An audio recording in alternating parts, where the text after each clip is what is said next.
I caught my wife in an affair, but my revenge was just the start of our twisted tale. What happens next will leave you on the edge of your seat. This is my little revenge for a cheating wife. I watched my wife, Amy, whom I have been married to for 3 years, enter into an intimate relationship with a man named Reginald, whom she dated in the past. I was grateful for the wise decisions I made in the past. At that moment I realized that I also needed to act wisely. Unfortunately, I didn't have a camera, as my phone was under repair and I just saw that they were having an intimate relationship. To make matters worse, Amy and I were supposed to be at her father's house for dinner in less than an hour. I knew that, as soon as I got the camera out, the opportunity to take a picture would disappear. But when Reginald's car blocked Amy's car, I saw a chance to take a low revenge.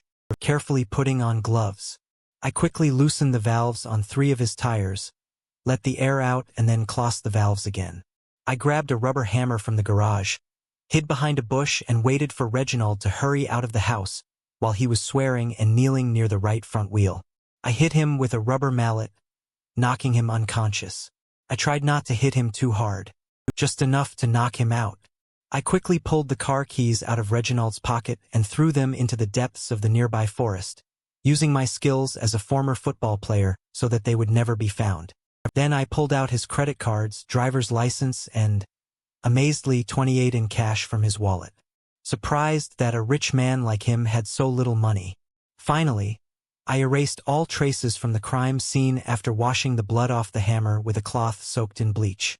I returned it to the garage and put the cloth in a plastic bag along with my credit cards and license. Clutching the plastic bag in my hands, I hurried to my car, which I parked a few hundred yards from the house so that Reginald would not find me, and quickly drove towards my father-in-law's house. On the way, I passed a 7-Eleven store with one of the few remaining pay ones in America. I parked at the nearest store. I took off my jacket, replacing it with a baseball cap, hoodie and mirrored sunglasses, and headed for the phone after giving a teenage girl 28 at the store. I asked her to anonymously call emergency services and report a man lying in a driveway of 15 Ridgeway Terrace after throwing a plastic bag with a rag, credit cards, and a driver's license into a dumpster at the 7-Eleven store. I drove to my dear father-in-law, arriving 10 minutes earlier than the scheduled time. As you can see, I didn't like him very much. He liked me, though, only because I was the best producer at his prestigious insurance company. In other words, he appreciated the profit I was making. My father-in-law, the rich and arrogant Chester Grimes, always thought Amy was too good to marry a middle-class man like me named Blake Bristol. In fact, based on moral principles rather than wealth. I was too good, for both Amy and Chester really appreciated punctuality. So I decided to call Amy on his landline and ask why she didn't show up at the appointed time. Amy looked worried and upset when she picked up the phone. "Hi, Amy. Where are you? Your father is starting to get a little annoyed," I said. Amy replied, "Well then, I'm sorry, I'm late. A crime has occurred in front of our house and the police are already here." Then she turned to the officer. "Yes, this is my husband, Blake, but I don't think you have anything to talk about with him." I heard Amy cover her with her hand during some argument in the background. Then there was the sound of handing the handset to someone else. "This is Detective Burns. Is that Blake Bristol?" The voice on the other end asked. "Yes, it's me, officer." "What happened? Is my wife okay?" I asked anxiously. "She's physically fine, Mr. Bristol, but a man named Reginald Swifton was attacked in your driveway and taken away in an ambulance. His car is being towed now," Detective Burns explained, shocked. I asked what was Reginald Swifton doing in my house. I screamed in anger, trying to make Chester Grimes hear me. "Your wife did not give us a clear explanation. Do you know anything about this? What the hell, he's her ex-boyfriend. Maybe he just stopped by for a while. How should I know? I hope he got what he deserved." "No need for harsh language, Mr. Bristol. So you don't know why he was at your house and who attacked him?" "No, but if you find this guy, tell him I'd like to buy him a beer." I asked Burns, "Could you take my wife to the hospital to get a swab and prove that Swift's DNA is present?" Burns replied, "I can't do this if she doesn't agree. I'm worried that she might have been abused and is too afraid to talk about it. Could you force her to go under such circumstances?" Burns explained, "If she doesn't report the attack, I won't be able to force her. So take detailed photos to check for signs of an attack, such as bruises or bleeding. Burns agreed to do it, and I thanked him for his help. Detective Burns, could you get Amy, the potential victim of the crime, on the phone again? I asked yes, although I'd rather talk to you tomorrow. Give me your number so we can get in touch. Call me to schedule an appointment and I will come to you. I informed him, then dictated my mobile phone number. Hi, Blake. Darling, Amy started to say, but then stopped talking. Nonsense, Amy. I want you to go to the hospital immediately. Detective Burns will take a vaginal swab test from you to determine if Reginald attacked you. Now, where did you get the idea? Blake, you have to prove to me that you didn't have intimacy with him. How can you accuse me of cheating at a time like this? Amy started crying at a time like this. I replied, this jerk was attacked. I don't care about him, and you shouldn't care either. I shouted, pausing for effect. Listen, honey, either you take a swab in front of the police before you take a shower, or I'm filing for divorce. Go to hell. She shouted before I ended the conversation. Chester's face turned pale with anger. What the hell was that? Well, Chad, I replied, knowing that he hates being called Chad. Your daughter cheated on me with Reginald Swifton. So I'm filing for divorce. I said, digesting the news. Chester hissed, you can't talk like that to me or about my daughter. I have to fire you. At that moment, the phone rang. I knew it was Amy calling, so I picked up the phone and put it down right away. Can you write this down for me? I asked impatiently, grabbing a pen and notebook from the kitchen counter and handing it to him. Despite the pain of not making money for people like you anymore, I can accept being fired. Chester continued to stutter, muttering about my lack of manners and ingratitude as he wrote, thanks, idiot. I muttered, leaving the room and holding my pink slip in my hands as the phone continued to ring in the background. I understand that my behavior may seem strange and incomprehensible, but hopefully, given the context, everything will become clear. The two important documents I mentioned earlier are the prenuptial agreement between Amy and me and the employment contract with Chester's company, signed at the same time. I convinced Amy and Chester to agree to a new provision in their contracts. I suggested making the prenuptial agreement reciprocal, that is, if one of them causes physical damage to the other or enters into an extramarital affair, the sanctions provided for in the prenuptial agreement will take effect.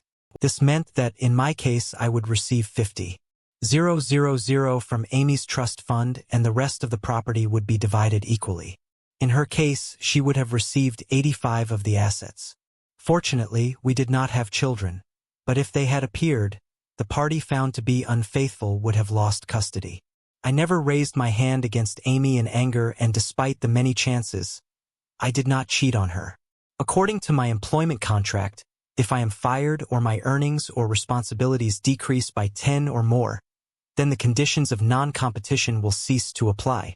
Although I had no concrete evidence, I was unable to divorce Amy due to infidelity and receive what was owed to me under our prenuptial agreement. During the year, I had suspicions about her and I collected a significant amount of circumstantial evidence. Even before the incident with Reginald, I had gathered circumstantial evidence of her infidelity. My friend and lawyer, Ron Botts, who also comes from the middle class, assured me that the evidence I have can be used in court and will work in my favor if the judge is chosen correctly. He also advised me on how to handle the divorce and what steps to take during the upcoming trial. He advised me not to close accounts, not to transfer money or securities, not to cancel credit cards, and so on until we receive a court order to register and freeze assets. Hasty actions may dial the judge and harm our case. After leaving Chester upset, I bought a disposable mobile phone and contacted Ron's office. Why are you still working at 700 on a Friday night? I asked. Ron jokingly replied, I provide services to helpless people like you. Then I explained the situation to him starting from the moment I arrived at Chester's house. R gave me clear instructions instead of heading home that evening. He advised me to check into a hotel, save the checks, and make sure I was in the field of view of the surveillance cameras. The next morning, a private detective with a video camera had to accompany me home to leave a recording. Meanwhile, Ron will sort out the situation with Reginald and begin divorce proceedings on Monday. I followed his instructions, and the next morning, Saturday, the private investigator and I entered my house, the place where the incident with Reginald took place. The private investigator came in through the side door and I entered through the front. I made a fuss and shouted, "Amy, I'm just here to get my stuff and leave." Amy hurried down the stairs.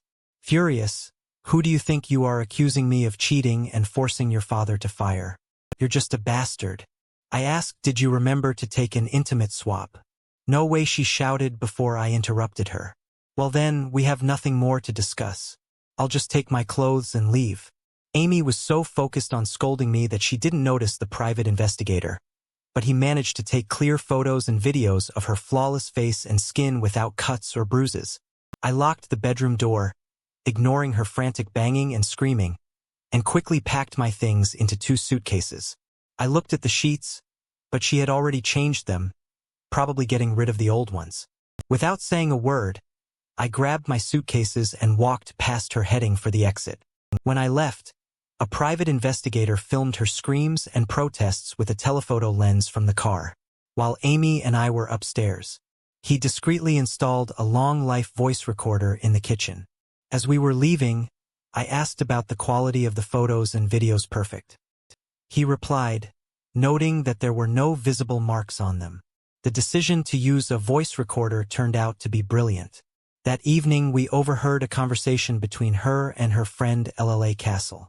Amy convinced Ella to physically hurt her, resulting in bruises on her face and arms, as well as small cuts on her arms and neck.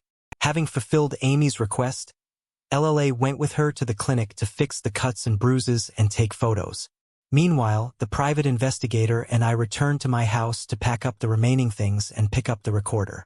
As Ron predicted, on Monday we filed a lawsuit for adultery, and by the end of the week Amy filed a counterclaim for physical assault.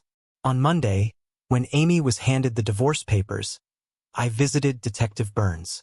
"Where were you during the Reginald Swift incident?" Mr. Bristol Burns asked after the first pleasantries. I replied with my arms crossed. "It looks like you suspect me." Burns replied, "We have evidence linking you to the scene of the incident." I replied, "Then you have to arrest me because I won't talk to you anymore and I need a lawyer." I knew he had no proof. Burns warned, "Do you really want to do this? You will look guilty." When I asked for a lawyer, "You had no right to ask me any more questions, but that's exactly what you did. Either arrest me or I'm leaving," I said, getting up and heading for the door. "Be in touch," Burns said calmly, showing no signs of confrontation, "only with my lawyer." I replied, handing him one of Ron's business cards before leaving the room. I didn't get any more messages from Burns, and neither did Ron. Looking back, I wish I had known about Ron's conversation with another private investigator, Dan Drake, during the filing of the lawsuit and counterclaim. Dan Drake was also a friend of Ron's. My concern would have been much less, and I would have better understood Ron's unwavering confidence in our business. The conversation between Ron and Dan took place 2 days after the counterclaim was filed. "Ron, I don't want you to reveal the details of what you know, but I have a few questions that need to be answered." Ron said, "Go ahead, Ron, I'll help if I can." Dan replied. "Dan, do you know the name?" "Amy Bristol." "Yes, something familiar," Dan confirmed. "Have you worked with clients who were interested in Amy Bristol's activities?" Ron asked. "Yes, I was working." Ron interrupted him. "Don't tell me anything else, Dan. Maybe one of the clients wants you to follow the divorce process with Amy Bristol." "All right, Ron, I'm sure at least one of them will be interested. I'll give you the date." "Thanks, Ron," he added and hung up. While this conversation was going on, I was discussing with Chester's main competitor the possibility of employment. To my surprise, I was immediately offered this position with a salary equal to what I earned at Chester and almost twice the commission, having no restrictions. I quickly contacted my former clients, and within a week most of them had transferred to my new employer. This success made it easy for me to cover the costs of Ron and the private investigator. From the start of the divorce process to the date of the trial, I consistently outperformed Chester's company in attracting new clients, winning more than 80 of the cases by filing for divorce. Ron initiated an asset freeze, which was approved. This meant that neither Amy nor I could access our funds, except to cover legal costs. Payments authorized by the court or special requests agreed upon by both parties or ordered by the court. No action was taken, such as cashing out CDs, canceling credit cards, transferring money from joint accounts to individual accounts, selling shares, canceling insurance policies, or auditing deposit boxes. Although the judge's decisions seemed unfavorable to me, Ron assured me that in the end it would be beneficial for us. The case was handled by Judge Matt Moore, the youngest and newest judge in the family court. He was energetic, confident, and handsome, but I had suspicions that he was against us. I met Matt Moore only once at a 4th of July celebration at his neighbor's house, about a month before he was confirmed as a judge. This memory is related to the fact that I had a disagreement with Amy that night because she got drunk and left me alone. During our short conversation, Matt spoke fondly about my father-in-law, Chester Grimes. I asked Ron about our decision to forego a jury trial, expressing concern that Matt's relationship with Chester Grimes might lead to bias against us. Ron just smiled back. "Leighton, not overdo it. I have everything under control. I want to give you more than the prenuptial agreement requires," he said confidently. Then Ron started explaining the pre-trial process to me. He mentioned that at the disclosure stage, we will need to disclose all the evidence that we plan to use. The only exception is if we use something solely for the purpose of impeachment to question the credibility of a witness or a party. In this case, we did not need to disclose either the evidence or the identity of the witness. Ron didn't mention his conversation with Dan Drake, and he didn't have any revealing information from that conversation. Amy's lawyer, Amanda McAfee, did not disclose this information during the investigation. When we received from Amy's lawyer the answers to the interrogations that Amy gave on her oath, it was not surprising that Lila Castle was listed as a witness to the alleged assault on Amy. The attack allegedly took place on the Saturday after the incident, with Reginald, what a private investigator, and Ed my house to pack our things. Ron quickly noticed Layla's testimony before we could respond to Amy's requests for disclosure.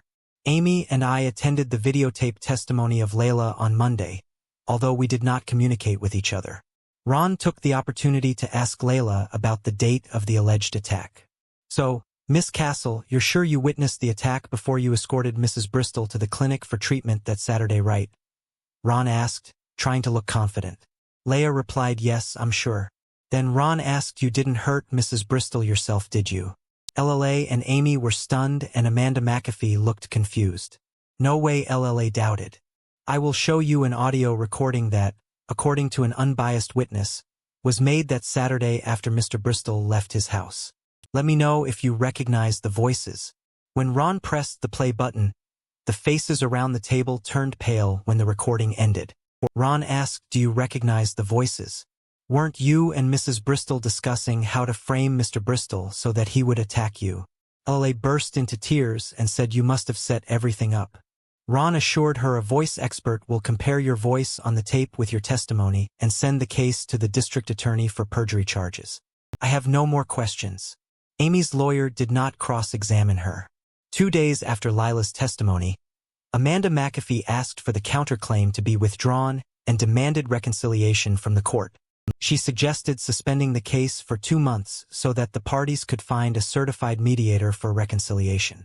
Ron strongly objected to this motion, stating during the oral proceedings their counterclaim was filed in bad faith, and we would like to be able to address this issue during the trial, as this will affect the credibility of Mrs. Bristol, and my client is not interested in reconciliation due to the fact that the case has been suspended. He loses interest on 50,000, which he wants to recover from Mrs. Bristol. Judge Moore, demonstrating bias, granted Amy's motion but offered a small concession. If the reconciliation does not take place and Mr. Bristol wins the court, Mrs. Bristol will be required to pay 2 months' interest at a rate of 4 per year on all funds owed to Mr. Bristol in addition to the division of the inheritance. Ron reminded me to carefully follow the instructions in the correct order during the reconciliation procedure in order to avoid sanctions from the court. He advised me not to use swear words, no matter how great the temptation. Curious, I asked if the word be asterisk. TCH was considered a swear word. Ron grinned and replied that he didn't, but advised me not to use that word and instead call her a grossly unfaithful spouse. Just 2 days before the scheduled mediation session, I received a letter from Chester Grimes. I avoided his calls and texts, The letter contained an apology and an offer to reinstate me in my previous position with a significant increase in salary and commission. I saved it for possible proof, but decided not to answer. Lawyers were not allowed to mediate, only interested persons. Amy looked amazing, immaculate outfit, makeup and hairstyle. Despite my dislike of her, I couldn't help but notice her attractiveness and imagine another scenario with her. Due to the lack of a dress code in the order, I came in cut-off jeans, sandals and a worn college t-shirt that Amy despised. She had already tried to throw it away twice. Besides, I hadn't shaved in 2 days and my hair was unwashed and unkempt.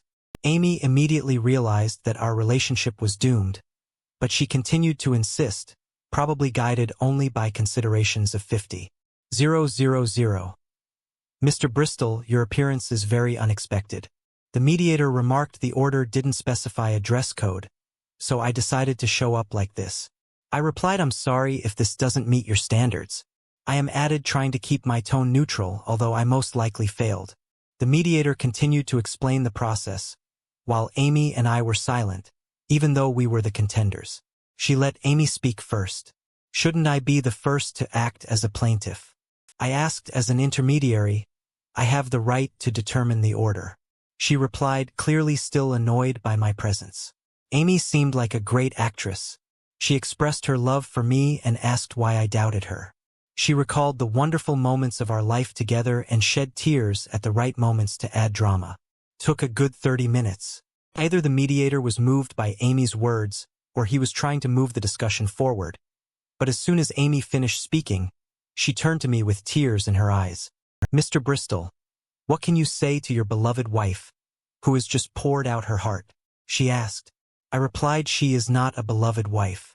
She's a constant liar who betrayed my trust. She is liar, as evidenced by her story that I beat her up. Her entire performance was a charade to save 50,000. I do not know if she ever really cared about me, but it does not matter to me. I don't love her. Moreover, I hate her and I want to get divorced as soon as possible in order to move on.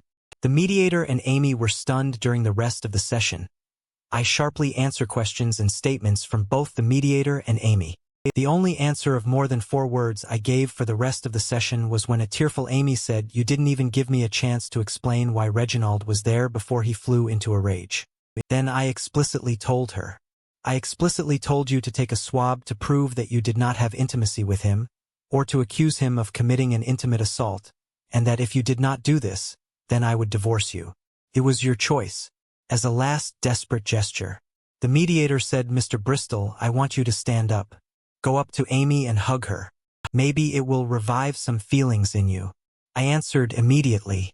There was no reservation in the order that I should hug her. The thought of touching my ex-wife who cheated on me disgusts me, politely refusing so as not to lose my composure. I watched as Amy abruptly stood up and cursed loudly at me. She seemed to be on the verge of physical aggression until an intermediary intervened to defuse the situation. Despite the mediator's attempts to calm Amy down, my smirk probably didn't help create a tense atmosphere. The mediator informed me that I could leave. After informing the court that reconciliation was impossible, the court lifted the temporary ban and allowed the process to continue. Amy's lawyer took a statement from me during which I answered all the questions truthfully, with the exception of those questions related to whether I had witnessed an intimate relationship between Mrs. Bristol and another man before filing for divorce and whether Reginald Swifton was in my house when we were still married. Although I try to be honest, I decided to hide the truth in these matters after several months of pre-trial procedures, during which Judge Moore demonstrated his bias at every opportunity. While maintaining fairness with regard to possible appeals, the court was appointed for 2 months after the end of the disclosure phase. Ron decided not to question Amy for strategic reasons, but yet Amy's answers to questions in which she categorically denied having had sexual relations with another man while married and before filing for divorce. At the trial, we presented indirect evidence of infidelity by 300 on the first day. Despite Moore's bias, he knew that the satisfaction of the motion for conviction would most likely be overturned on appeal due to our weighty evidence. Now it was the defendant's turn to present his arguments, and Amy herself became the main witness. Amy swore under oath that she had never entered into an extramarital relationship. Although Judge Moore felt uncomfortable at times, he mostly favored Amy and rejected almost all of Ron's objections. When she finished testifying, it was almost 5:00 and just more scheduled a cross-examination for the next morning. As we were gathering up our papers to leave, a man with a wide grin approached. Ron greeted him with his smile. Although I noticed this man in the courtroom during Amy's testimony, I was not sure of his identity. "Blake, this is Dan Drake," my friend Ron introduced. I shook Drake's hand, feeling confused. "I have some information for you," Ron Drake said, smiling broadly. "This is about impeaching Amy Bristol's testimony. Let's go to my office and order dinner." Ron chuckled as the three of us left in Ron's office. Drake showed us a DVD on which a naked Amy brings James Watkins to a state of bliss when he calls her name. Drake mentioned that he had another DVD, but Ron wouldn't let him show it to us. "I need you to testify about the release date of the second DVD, if that's what I suspect." At 9:00 the next morning, Ron began questioning Amy in court. He asked her about Reg's visit on the day. I witnessed their approachment and then asked, "Do you know a man named James Watkins?" Amy hesitantly confirmed yes. "Do you know his wife, Jamie Watkins?" "Yes." "When did you first meet James Watkins?" "I don't remember exactly. Wasn't it at your father's party 18 months ago when he came with his wife Jamie? Didn't he move to the city just recently and start working for your father a month before?" "I suppose so." "Was it like that or not? Should I ask him or Mrs. Jamie Watkins to testify?" Ron snapped and his friendliness disappeared after an awkward silence. Amy hesitated and finally said, "Yes, I remember now. I first met him at that party about 18 months ago, so you didn't know him before the wedding?" "No," Amy replied nervously. "Mrs. Bristol, have you ever had an intimate relationship with Mr. James Watkins?" Amy shook her head and replied, "No. You keep accusing me of cheating," after which she burst into tears. "Your Honor, I would like to present the DVD as proof. I ask you to show it only on the monitors at the counsel tables in the dock and on the witness stand, but not on the main monitor of the courtroom." Ron explained, "BFF. Please make sure that the necessary buttons are pressed to satisfy this request." The judge ordered. After a short pause and a nod from the baith, Ron pressed the play button on the DVD player. A scream escaped Amy's lips and she quickly covered her mouth with her hands. From what she saw on the screen, "Is this a video of you and Mr. Watkins engaging in intimate activity?" Mrs. Bristol, Ron asked after the video had played for about a minute. No, it's not real. Please turn it off." Amy cried, her voice breaking. "No more questions. Your Honor, if there are no objections, I would like to call Dan Drake to testify." Ron announced. Amanda McAfee replied, "No questions," and frowned when Amy, visibly upset, left the witness stand. "I have to express my disagreement with the use of this video, since it was not provided to us during the judicial investigation and should not be used for any reason," said Amanda McAfee. "Your Honor, I only found out about its existence around 7:00 yesterday evening, but that fact doesn't matter. The DVD and the testimony of Mr. Dan Drake, who will confirm its authenticity, are intended solely to challenge Mrs. Bristol's testimony and for no other purpose," Ron argued. Despite the awkwardness, the judge had no choice but to allow it. "The protest has been rejected. If he is duly confirmed, I will attach the DVD solely for the purposes of impeachment." The judge declared Dan Drake looked like a confident and collected witness. After Ron inquired about his credentials, he confirmed the authenticity of the DVD, stating that he recorded the video at the residence of Mr. and Mrs. Watkins with the consent of his client, Mrs. Jamie Watkins. He also clarified that in the video, James Watkins and Amy Bristol made love at a time when she was still married to Blake Bristol and before the divorce process began. The judge looked visibly agitated by this revelation when Ron asked if Drake had another video of Mrs. Bristol making love to a married man when she was still married to Mr. Bristol. Drake readily confirmed yes. "What is the date of this video, Mr. Drake?" "The 4th of July, 2012. Drake replied and turned to face Judge Moore. When we entered the office, Judge Moore took off his robe and sat down and thought. After a moment of silence, he began to address the group. "Miss McAfee, it appears that your client, Mrs. Bristol, lied under oath. which could be considered perjury. I may have to report this to the authorities and it may affect my opinion on the case. I will suspend the trial for 24 hours to give you the opportunity to negotiate a settlement. Otherwise, there may be consequences unless there are compelling reasons to present new evidence. This will be the next step. Amy and Amanda McAfee exchanged glances, both looking worried. I hereby announce that the testimony in this case has officially been completed. In addition, I am ready to consider a motion to close the protocol by 4:00. That afternoon, Amy had given me a check for $50,000 with interest, covered all Ron's expenses, and signed a document agreeing to the terms of the divorce, according to which I received 60 of our assets instead of the 50 stipulated in the prenuptial agreement. The extra 10 was a personal bonus. In exchange, we made an agreement with prejudice. I agreed not to mention Amy's perjury to the district attorney, and instead we filed for divorce together due to irreconcilable differences and the sealing of the protocol.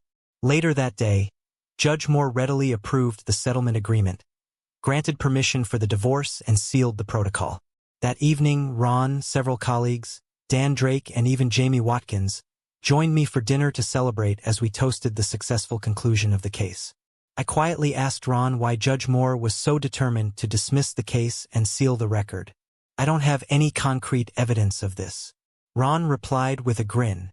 If I had any, I, as an employee of the court, would have to file an application for Moore's recusal and report it to the Ethics Commission. But I'm sure he had a personal interest in this case. Ron added, and his grin became even more sinister. I didn't have to ask a lot of questions. Everything became clear anyway. A few months later, I learned that Judge Matt Moore and his wife Elizabeth Moore had divorced due to irreconcilable differences. The details were not disclosed, but I couldn't help but notice that Judge Moore was now seen driving a 5-year-old Ford. It was a stark contrast to the first time I met him at a 4th of July party in the year 2012, where he arrived in a brand new Mercedes Story 2. On another note, it was a dark day for me. It was a particularly sad Friday when I anxiously waited for my life to begin to take shape in such a way that nothing would depend on it. All I could do at that moment was wait and see if the impending disaster would actually happen. But I refused to wallow in self-pity like a fool. I remembered the advice my old sergeant had given me a long time ago: action is the best defense. The only way out for me was to fight, if only to preserve my honor, even if everything else collapsed. Fortunately, the day before I received valuable information that allowed me to prepare for what was to happen. I ended up in my friend's black Perso, hidden in a secluded spot in the motel parking lot. I was informed that my wife would arrive after lunch, and the anticipation of her pulling up in a red Toyota Yaris was both nervous and excited. Exciting, of course. She arrived accompanied by her lover in his luxury BMW, which he parked next to her car. After exchanging a few words with her, he went to the registration service. I decided to leave my car and go to my wife's Toyota. I opened the passenger side door, got in, and handed my surprised wife a brown envelope. "What are you doing here, Billy? Stop it," she screamed. "I'm just delivering the divorce papers to my cheating future ex-wife." I replied calmly, "Enjoy your time with your noble real man. You can stay here forever. I don't care." She began to protest, insisting that I was wrong and that there was an explanation for everything. "It's not about cheating. I'm asking for a divorce, and I don't care that you're dating the man who just went to get the key to the room in your secret place. You're free to be with him, and I really don't care," I stated firmly. It was obvious that my wife, whom I once loved, was hoping for a more romantic evening with her lover, as she began to cry loudly. Now her supposed real man was returning with the key to the room, and when he saw Rebecca still crying in her car opening the door on her side, he demanded to know who I was and what I had done to her. While he was talking, I got out of the car holding a small plastic bottle in my hand. I heard her crying, telling me that I was her husband and that I was planning to divorce her because of their affair. My lover threatened to attack me, but I quickly took action. I aimed the bottle on his face, releasing a jet of water and shampoo that blinded him and made him scream with rage. Taking advantage of his temporary blindness, I took out a second weapon, a dart with 3 sharp tips attached to the head. With a quick movement, I stood behind him and drove the dart into his left buttock, with the barbed tip firmly fixed in place. By the way his eyes glittered and the way the dart pierced his buttock, I realized that my actions had been crowned with success. I left the unhappy lovers behind and my husband to deal with the consequences of his actions. I drove out of the motel parking lot, leaving behind my cheating wife who was crying loudly in the car. She was sitting there like a lost soul and I was swearing like a sailor. No matter what happened that Friday, one thing was clear: there would be no romantic reconciliation between us. My name is Billy Sensen, a 37-year-old Scandinavian man currently tied the knot with 36-year-old Rebecca. Our 2 children are the only thing that connects us now. Na and Estelle, who are 7 years old, are my and Rebecca's children. We have been together for 11 years and 10 of them are married. Despite the fact that we have everything that most couples in our position dream of, we are not as happy as we should be. In my opinion, the main reason for our unhappiness is Rebecca's mother. Despite the fact that she has neither green skin nor a tail, nor the ability to spit fire, she behaves like a hostile dragon, constantly causing me trouble. It all started the day I met her. I was invited to dinner at Rebecca's house, but instead of a pleasant evening, it was more like a roasting session. The dragon, as I had already thought about her, bombarded me with questions and made it clear that she did not approve of my name, Billy. According to her, names like Billy, Kenny, Ronnie, Molly, Nellie and Cindy are not suitable for upper-class families. I couldn't resist sarcastically thanking her for her insight. What surprised me even more was that neither Rebecca nor her spineless father stood up for me while she continued her tirade. She criticized my surname, Sensen, calling it a typical farmer surname that has passed down from father to son. Then she had the audacity to compare me to Rebecca's sister's fiancé, a man from a noble family. Fed up with her arrogance, I stood up and bluntly stated that the man's father was rumored to come from some distant branch of this noble family. Is he just an unemployed parasite on the social security system? I asked before anyone could answer. I need some fresh air. I continued, turning to Rebecca. To my surprise, she agreed to join me as we left this place. That looked like a dragon's nest. I've known Natalie's boyfriend Alexander since high school and wasn't shocked that he managed to manipulate Rebecca's eccentric mother and make her think he was perfect for Natalie. It didn't concern me, so why should I care? I wasn't invited to Natalie and Alexander's lavish wedding, but I didn't care.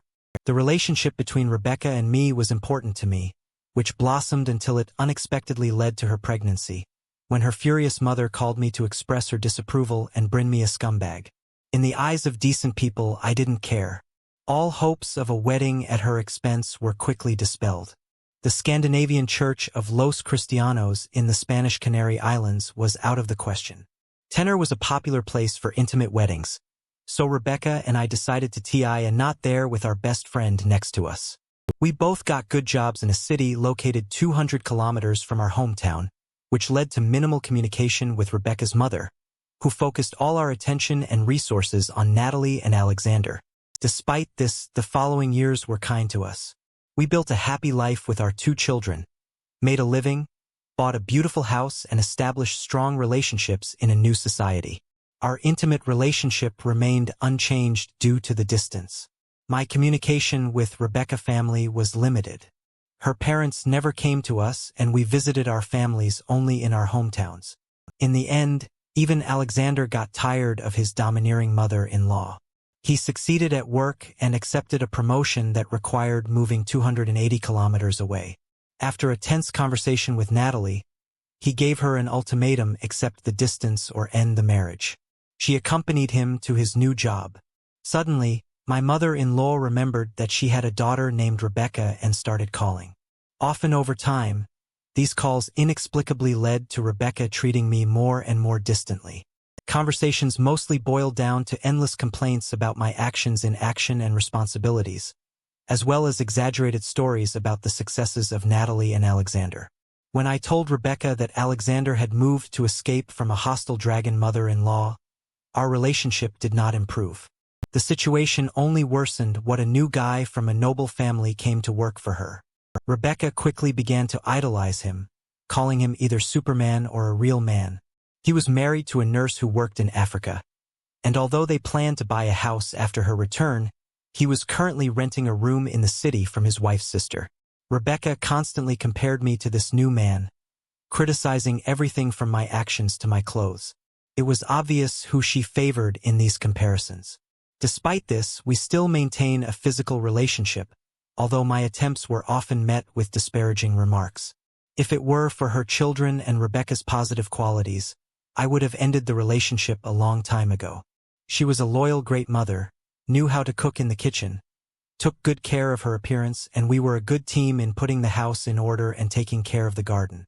If only she hadn't started constantly picking on me and making negative remarks, she would still be the perfect wife in my eyes. I admit that I made a mistake by not being able to stand up for myself and express my thoughts, which only added fuel to the fire of our problems. One evening after our children had fallen asleep, Rebecca turned to me and said, "I would like you to be like my colleague. If you love this lying jerk, why don't you file for divorce and be free to become his woman? But as long as we're married, I'll never tolerate infidelity. If you dare betray me behind my back, rest assured I will make you pay dearly for your actions." Then Rebecca started shouting angrily, calling me names and demanding an explanation about my alleged betrayal. She was outraged when I called her a hypocrite and made it clear that I would pay for my words. I pointed out the irony in her accusations, reminding her that her clients were actually paying while we were arguing. 2 frightened children came up to us, and I quickly turned my attention to calming them down. 2 icy weeks passed after our confrontation before any semblance of normalcy returned. During visits to relatives and friends, Rebecca behaved politely, but as soon as they left, her facade crumbled when we said goodbye to them. She warned, "Don't count on my services." The following Thursday, chaos ensued when Rebecca's colleague called me at work and quickly got down to business. She explained that a new charismatic man had joined their team and 3 women, including my wife, were claiming his attention. Despite our pleas not to interfere, she insisted on pursuing him, despite being happily married to me. Now she proudly brags that she won the competition and plans to go to the motel within tomorrow afternoon noon. I expressed my gratitude to her and asked her to keep our phone conversation a secret so that I could solve our problem. When I got home from work, I noticed that Rebecca was acting more cheerful than usual. The phone call brought back memories of an old sergeant from my time in the Army, who admired the tactics of Apache warriors in Arizona. Surprise attack and then disappear. Having no experience of street fighting, I knew that my only chance of success was to imitate these ancient warriors. Rebecca had mentioned that her companion had a black belt in Japanese martial arts, so catching him off guard was extremely important. Pepper spray is not sold in this country, so I improvised with a mixture of shampoo and water in a small plastic bottle. After a painful ordeal before my own eyes, I realized that this homemade weapon would serve its purpose. The sergeant told stories about silent arrows that were used in ambushes during the border wars in Arizona. Their barbed tips instilled fear in enemy soldiers, although couldn't use a bow and arrow against Rebecca's lover. This idea gave birth to a plan in my head. I went to my basement workshop and made a homemade weapon out of a dart, soldering sewing needles to it to create a barbed tip. I was hoping that the barbed tip would be difficult to remove without medical intervention. I wasn't going to try it on myself. Having come up with a simple plan, I decided that by handing Rebecca the divorce papers and momentarily blinding her lover, I would get the opportunity to strike a well-aimed dart into his buttock, with which would undoubtedly put an end to any romantic endeavors of my wife. I strongly doubted that with a dart in his buttock, he would be set up for anything other than seeking medical help. The next morning I put my plan into action. Rebecca was wearing a provocative dress, but I chose not to pay attention to it and refrained from commenting. We both continued to go about our usual business on a typical Friday morning at work. I swapped cars with my friend Eric, as we often did when he needed a larger car. I spent the morning at the courthouse getting the divorce forms and filled them out in my office. After a thorough search, I managed to contact the main office of the humanitarian organization in Tanzania and get the email address of Rebecca's lover's wife. During my lunch break, I went into Rebecca's office and noticed that both her car and her lover's car were still parked in the parking lot, indicating that they had gone to a nearby restaurant for lunch. Before heading to the motel, I bought some hot dogs and waited for them at the motel as expected. The lovers arrived and my plan was successfully implemented.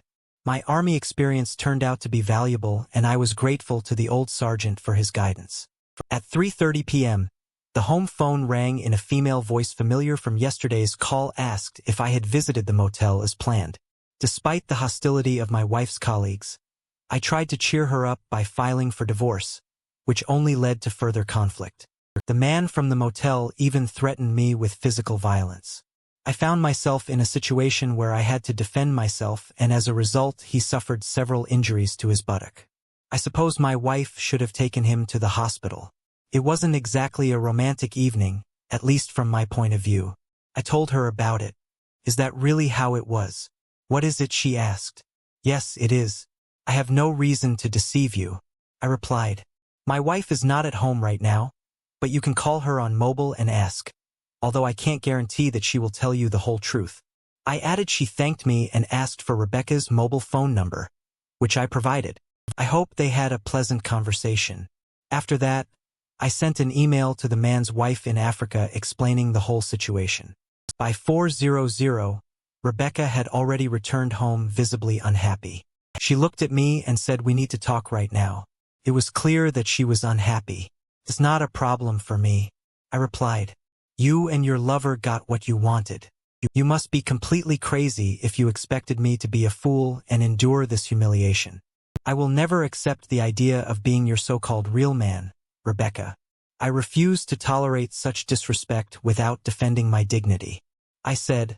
Although he did not cause her any harm, the injury was so serious that I had to rush him to the emergency room at the hospital.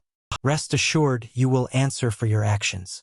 In fact, all 4 adults and 2 children in our group will share responsibility for the bill caused by your actions and those of your accomplice." It is absurd to think that a nurse in Africa would be pleased to receive my letter detailing your behavior. Realizing this became a difficult ordeal for her when she found out the truth about her husband's infidelity. The man she thought she knew turned out to be an unscrupulous, traitorous scoundrel. Anger and pain overwhelmed her as she rushed to me with her fists, demanding to explain how he could betray her in such a cruel way. "I didn't threaten you with anything," I replied coldly, persuading her to just sign the divorce papers so that they could part without problems. In fairness, I warned her that going to a lawyer would only lead to more suffering and expense, and the result would be the same. When my words reached her, she realized the gravity of the situation. Tears flowed down her face as she realized the reality of betrayal and the painfulness of the path ahead. "Oh my God, are you really serious right now? Please just listen to me. I swear I didn't do anything wrong, but by blindly following your mother's revenge against me, just because I don't belong to the upper class, you let her turn you into a grumpy and vicious person towards me. It's obvious that you admire a colleague who you think is superior to me in every way, as you keep telling me. And now I found out that you were competing with 2 single colleagues for the opportunity to go on a date with this supposedly real man. After winning this ridiculous game, you decided to leave work early today to pick up your prize at the motel. Unfortunately, it also meant that you betrayed me by having an affair with a married man. You know how acutely I feel about infidelity, so your actions are bound to have consequences." Unable to hold back the tears, she continued, "I have never cheated on you, not today, not ever. You're the only man I love. Don't forget that we have 2 children. What about them?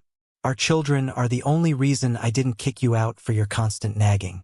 I was constantly criticized by both your mother and you, pointing out all my flaws and making me feel inferior compared to the other man you were dating because of your infidelity. I felt humiliated and tired of enduring your constant insults. In the end, we both came to the realization that our relationship could not be restored and began discussing the terms of our divorce, agreeing to continue living in the house and remain faithful. During the divorce process, Rebecca signed the papers, but just 6 weeks after she prevented an attempted betrayal, my marriage took an unexpected turn. Rebecca had turned into a kind and loving wife, a stark contrast to the woman who once treated me badly. We now treat each other cordially and respectfully as we go through this new chapter in our relationship. We are working more closely together now than in the months when our problems became known. It's true that we no longer share a bed and a bedroom. I can honestly say that I do not miss the hasty intimacy that we had at that time before her betrayal. It may sound silly, but I prefer to believe her when she insists that she has never slept with her other partner. The date at the motel was supposed to mark the beginning of their relationship, which was interspersed with physical intimacy. From time to time, the man's wife insisted that he go to Tanzania and volunteer at an aid camp until her own commitments were over. He agreed in the hope of saving their marriage. After his departure, my wife contacted me by email, assuring me that he was fine and that she had forgiven him. She even begged me to forgive Rebecca, but I do not know what to do because there is still a lot of time before our divorce process. One can only wonder if Rebecca really aspires to be a good wife and how long she will be able to maintain this facade. Story 3. I usually work 30 minutes from my hometown and rarely had the opportunity to be home during the day unless the job required it. But that Wednesday morning was a rare exception. Around 10:00 I finished my work and decided to drop by my house, although I did not expect anyone to be there. Lisa and Elmer, my children, were supposed to be at school, and my wife, Monica, used to spend 2 hours at the gym every Wednesday morning before starting her job at the fashion store at noon. Therefore, it was a bit of a shock for me to see a silver metallic Volvo at our entrance. Monica didn't talk about any visitors, and it was unusual for her to skip weekly gym classes. The sight of the V70 aroused my curiosity, as it was the most common car in our area and did not give any hints as to who might be its owner. Our car registry is a nationwide database that allows you to get information about the owner of a car using a mobile phone. By sending a text message with the car number to the registry, you can get the name and address of the owner within a few seconds. I was intrigued by the response I received from the registry, as it followed that the car belonged to Paris Fashion AB, the store where Monica worked. The store was run by Alina Alfredson and Eric Alfredson, who were about 40 years old. Eric was infamous for his ability to climb the career ladder and gain influence. I hardly knew any of them, as I had never participated in their social gatherings. Why were they in my house so early in the morning? If Alina was there, then there was a serious reason for it, most likely related to Eric. I started to worry that it might be something negative, given the rumors circulating around him, but I did not lose hope that there was a plausible and innocent explanation for their unexpected visit. I prepared for any scenario by making sure that my phone's 5-megapixel camera was ready to work, although I didn't expect that I would need it. Sneaking into the house, I found that the kitchen and living room were empty. My heart started pounding when I heard muffled sounds in the distance. As I approached the closed bedroom door, I heard a woman's voice, most likely Monica's, wasting no time. I got my cell phone camera ready, opened the door, and carefully stepped inside. Monica and Eric turned their heads in surprise, as I went to the bed and quickly took a picture with the flash on my phone. Without hesitation, I pounced on Eric, striking him with a series of powerful blows to the face. It seems like you're providing a passage that needs some adjustments to ensure it aligns with community guidelines. I'll make some revisions. How about this? After I knocked him to the floor, Monica's screams filled the room. I shouted at her to quiet down. Eric didn't resist when man dressed him and escorted him outside next to his car. Returning to the house, I tossed his clothes at him, angrily warning, "If you don't leave my property within the next 30 seconds, I'll have to physically remove you." I warned him and he quickly disappeared, probably without bothering to get dressed. Then I told Monica to leave, get dressed, and not come back until the next day. I also informed her that the children would stay with her parents and I would take them there after school. When Monica was about to leave, she tried to explain that everything was not as it seemed, and that I was her only true love. I raised my voice again, calling her to silence, and after a few moments she obeyed and left the room after that. My memories are hazy, as if I had suffered a severe shock. Despite this, I clearly remember contacting my employer to explain the situation and ensure my return to work. On Monday, I also contacted Eric's wife, informing her of the disturbing discovery that her husband was in bed with my wife. I distinctly remember her reaction, filled with expletives reminiscent of a seasoned dock worker. After that, I ordered the largest garbage container to be delivered to my lawn. Then I took all of Monica's clothes and personal belongings to the garage. I also collected a few leftover things that she brought with her when we first moved in together, as well as gifts from her parents and other relatives during our marriage. All these things were laid out on a plastic tarp on the garage floor. Finally, with the help of an electric chainsaw, I destroyed the expensive bed on which Monica betrayed me. After that, I started destroying all the furniture in the house except for the children's rooms, which I left untouched. I grabbed the container and began throwing everything that was left in the cupboards into it, filling it with broken furniture. It was an expensive container because Monica always preferred to buy high-quality things, but right now I didn't care about the cost of lost things, because losing a marriage seemed like a much bigger loss to me. I contacted a friend who had a summer house near the city that his family rarely used. I explained what had happened, happed and rented the house until I found a more permanent place to live in the city where I worked.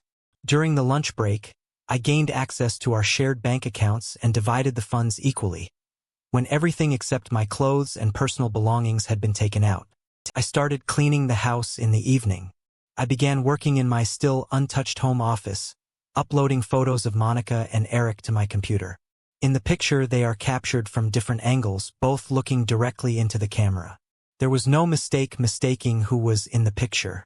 I was aware of Eric's political ambitions at the local and district levels, including his desire to become a prominent figure in his political party. Politicians often seek publicity, so by sending a photo of Eric and Monica engaged in intimate activities to local politicians whose contact details I could find, he undoubtedly received a significant amount of publicity. There was a caption attached to the photo with a detailed description of her character, and I even printed out several copies of the picture. Sure, Monica called me several times during the day, but every time I answered, I made it clear that we had nothing to discuss. At the moment, to my surprise, the police did not arrive as I had expected, which indicates that Eric did not report our fight. I spent the night in my son's room, and in the morning, when I saw the mess I had made in anger and shock, I felt regret. It is not surprising that Vikings were feared in the coastal areas of Europe, but I thought it was better to be a fierce warrior than a fool when faced with infidelity. When I was reading the morning paper, the headline caught my eye: "Naked Man in Car Accident." The article described how a naked man collided with a garbage truck and was injured, despite the fact that the airbags saved him from the worst one thing.